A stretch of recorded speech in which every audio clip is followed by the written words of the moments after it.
At the same time, we are making modernization and mechanization of port. Already dredging is already going on, but just the chairman was reporting me, there was some appeal in the Green Tribunal and there is some stay and it is going on. We need a development, ecology and environment in an integrated approach. We have to protect the environment. At the same time, we have to accelerate the economy. And that can be an ideal approach for our country. So to create employment potential is our most priority.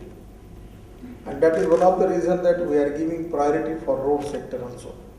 At the end of March, we have road construction come to 22 kilometers per day. That is 11 times more.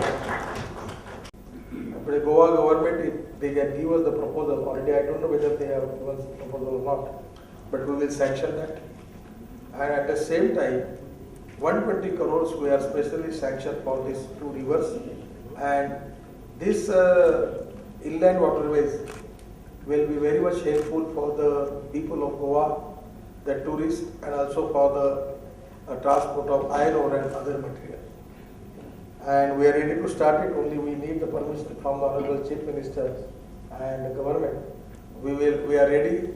Next time when I will come, we will start to work on that. At the same time, we are also having planning of development of Goa port, but it is with the state government.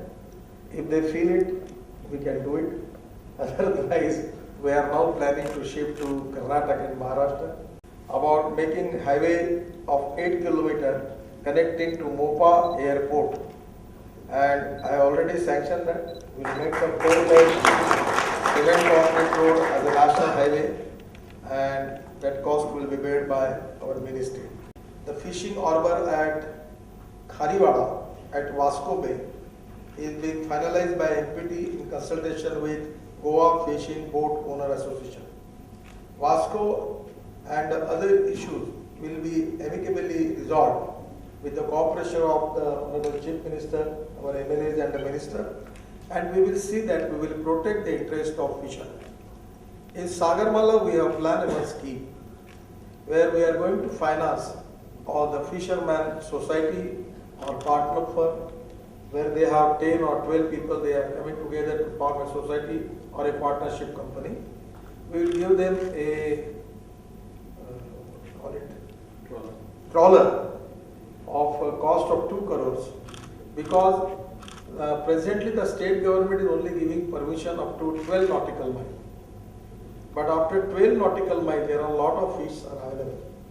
So by giving this trawler, the 5 lakhs will be contribution from the fishermen, 15 lakh rupees will be subsidy, and the loan will be sanctioned in Mudra Yojana, and they will go beyond 12 kilometers, 12 nautical miles, and where they will get maximum fish, and that will increase their income also, and it will also initiate the fish processing industries, and that can be a good idea for export.